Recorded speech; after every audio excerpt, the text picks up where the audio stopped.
নেতৃত্ব সেন্ট্রাল নেতৃত্ব সব দেখেছেন দিলীপ দার কথায় আজকে ডেটে সুমিত মন্ডল জেলা সভাপতি হয়েছেন, একদম অপদার্থ অযোগ্য জেলা সভাপতি পশ্চিম মেদিনীপুর সুমিত কুমার মন্ডল। তারপর আপনারা দেখেছেন আজকে জগন্নাথ মন্দির যেই প্রোগ্রামে আজকে দিলীপ ঘোষ গেছে, রাজ্য সভাপতি সম্মানীয় সুকান্ত মজুমদারের মানা সত্ত্বেও আজকে দিলীপ দাস সেখানে উপস্থিত হয়েছে, যেটা ভারতীয় জনতা পার্টি বিশেষ করে পশ্চিম মেদিনীপুরের আমরা সাধারণ কার্যকর্তা আমরা কোনোদিনও মেনে নেয়নি আর মেনে নেব না। আজকের এটা প্রমাণ হয়ে গেছে দিলীপ ঘোষ তৃণমূলের সব থেকে বড় দালাল এবং আমাদের আজকে দিলীপ ঘোষের জন্য আমরা 3টে সিট খড়গপুর গ্রামীণ, মেদিনীপুর গড়বেতা, শালবনী এই 3টে সিট জেতা সিট ছিল, ভালো ভালো প্রার্থীকে বাদ দিয়ে দিলীপ ঘোষ নিজের স্বেচ্ছায় টিকিট দিয়ে পয়সা লুটেছে। দিলীপ ঘোষের সঙ্গে মমতা বন্দ্যোপাধ্যায়ের অনেক দিনের সেট আপ রয়েছে, পুরো পশ্চিম মেদিনীপুর এবং পশ্চিমবঙ্গটাকে উনি পুরো তৃণমূলের হাতে ছেড়ে দিতে চাইছিল, সেটা বুঝতে পেরেছিল আমাদের অমিত শাহজি, এই কারণে সর্বভারতীয় সভাপতি পদ থেকে ওনাকে সরিয়ে দিয়েছেন। আজকের দিলীপ ঘোষের কোনো পদ নেই। আমি সর্বভারতীয় সভাপতি অমিত শাহ এবং জেপি নাড্ডাজির কাছে, আমাদের সর্বভারতীয় সভাপতি জেপি নাড্ডাজির কাছে আমি করজোড়ে নিবেদন করবো দিলীপ ঘোষের কাছ থেকে ইমিডিয়েট সিকিউরিটি সরানোর জন্য এবং বিজেপির যেন কোনো দায়িত্ব দিলীপ ঘোষ না পায়, কারণ দিলীপ ঘোষ যদি দায়িত্ব পায় আগামী দিনে আমাদের সাধারণ কর্মীরা মারা যাবে, আমাদের অবস্থা খুব খারাপ হতে চলেছে। কারণ আমরা মারপিট করে জেল খেটে আজকে যে তৃণমূলের সাথে চোখে চোখ রেখে লড়াই করছি, আর সেই জায়গা আজকে দিলীপ ঘোষ মমতা বন্দ্যোপাধ্যায় সেটা হয়ে রাজনীতি করছে। আমরা অনেকদিন থেকে বুঝতে পারছিলাম, যেটা রাজ্য নেতৃত্ব সম্ভবত সেন্ট্রাল নেতৃত্ব বুঝতে পারার জন্য দিলীপ ঘোষের ডানা ছেটেছে, কিন্তু আজকে পশ্চিমবঙ্গের জনগণের কাছে একদম পরিষ্কার হয়ে গেছে যে দিলীপ ঘোষ তৃণমূলের সব থেকে বড় দালাল এবং জয় জগন্নাথ। গতকাল দীঘায় জগন্নাথ মন্দির উদ্বোধন হয়েছে, আমরাও তার দর্শনের সুযোগ পেয়েছি। এই ঘটনাকে নিয়ে বহু রকম তর্ক বিতর্ক শুরু হয়ে গেছে। ভগবানকে তর্কের উপরেই রাখা উচিত, কিন্তু অভ্যাসবশত অনেকে বিতর্ক শুরু করেছেন এবং মজার ব্যাপার, আমি কেন ভগবানের কাছে এসেছি তাতে অনেকের কষ্ট হয়েছে। আমি ছোটবেলা থেকে ভগবানের মন্দিরে যাই, আমি দেখি না কে মন্দির তৈরি করেছে, আমি ভগবানকেই দেখি। আর এটা আমরা জানি যে মন্দির যেই তৈরি করুক ভগবান সবার হয়।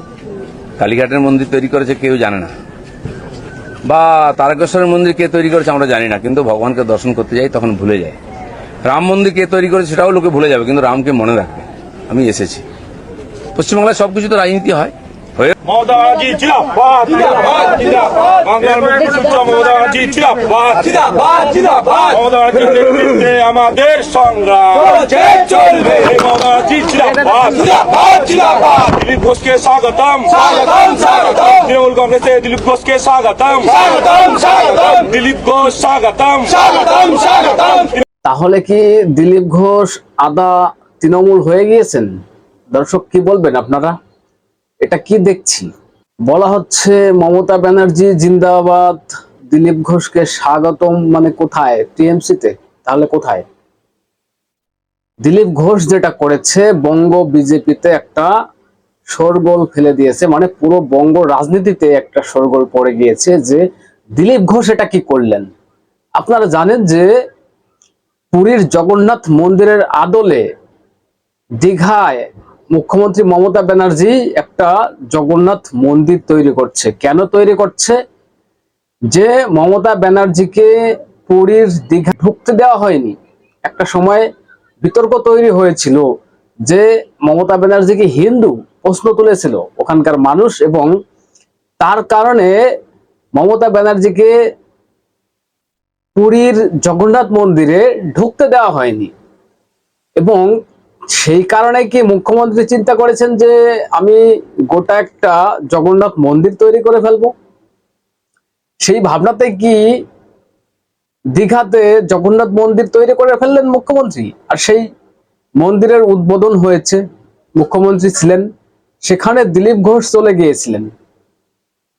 আপনারা পরিষ্কার দেখলেন, যেখানে বঙ্গ বিজেপি একটা আপত্তি তুলেছে যে দীঘায় যে মন্দির তৈরি করা হয়েছে এটা সম্পূর্ণ অবৈধ এবং মমতা ব্যানার্জি জালি হিন্দু সাজার চেষ্টা করছে। আর দিলীপ ঘোষ সেই ফাঁদে পা দিয়ে ফেললেন। বঙ্গ বিজেপি যারা আছে, যারা বিজেপির কার্যকারী কর্মী সমর্থকরা, তারা ধিক্কার জানাচ্ছে যে দিলীপ ঘোষ হচ্ছে টিএমসির দালাল। বিজেপি থেকে দিলীপ ঘোষকে বহিষ্কার করতে হবে। এবং দিলীপ ঘোষের বক্তব্য আপনারা শুনলেন যে একটা সৌজন্য সাক্ষাৎ, সৌজন্য মানে মন্দির একজন তৈরি করতে পারে, সেখানে সবাই যায় ভক্তি দেখানোর জন্য, ভক্তির জন্য। মন্দির যে কেউ তৈরি করতে পারে, দিলীপ ঘোষের বক্তব্য আমি বলছি, সেখানে সবাই যাবে, এটাই তো স্বাভাবিক। কিন্তু আপনি ওখানে সৌজন্য দেখাতে গিয়েছিলেন, সৌজন্য দেখাতে গেছেন যখন বিজেপির কর্মীদেরকে এই টিএমসি মুখ্যমন্ত্রীর নির্দেশে তোলামলিরা, গুন্ডারা বিজেপির কার্যকর্তাদের উপরে যেভাবে হামলা করেছে, বাড়িঘর ভাঙচুর করেছে, 2019-এ ভোটের পরে দেখেছেন, 21-এ ভোটের পরে দেখেছেন, সেই কর্মীদের পাশে দিলীপ ঘোষ ছিলেন। তখন সৌজন্য কোথায় ছিল? তখন মুখ্যমন্ত্রীর কাছে গিয়ে আপনি বলতে পারেননি কেন আপনি সাধারণ মানুষকে মারছেন? তখন আপনি সৌজন্য দেখাননি, সৌজন্য দেখাতে পারেননি। আজকে চলে গিয়েছিলেন সৌজন্য দেখাতে, সৌজন্য দেখাতে। দর্শক, দিলীপ ঘোষকে গলা ধাক্কা পর্যন্ত দেওয়া হয়েছে। মানে এর থেকে লজ্জার আর কিছু হতে পারে না যে একজন রাজনৈতিক ব্যক্তি, বিজেপির একজন প্রাক্তন সভাপতি, তাকে ঘাড় ধাক্কা খেতে হচ্ছে। কাদের কাছে? ওই তৃণমূলীদের কাছের থেকে নয়, বিজেপির কর্মী সমর্থনদের কাছ থেকেই ঘাড় ধাক্কা খেতে হয়েছে। লজ্জার শেষ আছে? দেখুন একবার সেই ভিডিও। এই তোরা আমাদের বিধানসভায় কেন এসছিস? তোরা আমাদের বিধানসভায় কেন এসছিস? যা, এখানে দিলীপ দাকে প্রোগ্রাম করতে দেওয়া যাবে নি, ঠিক আছে? আমাদের বিধানসভায় প্রোগ্রাম আমরা নেবো নি। কে প্রোগ্রাম দিয়েছে এখানে? আমরা কোনো দিলীপ দার প্রোগ্রাম নেবো নি এখানে। যা, বেরিয়ে যা, বেরো। এই ভালো সম্পর্ক আছে, কালকে যা দিলীপ দা করেছে, আমাদের সবার মনে যা কষ্ট হয়েছে বলে বোঝাতে পারবো না। কালকে যা নারায়ণ মাইতি কোলাঘাট থেকে দূর হাঁটো, তৃণমূলের দল নারায়ণ মাইতি দূর হাঁটো, নারায়ণ মাইতি দূর হাঁটো।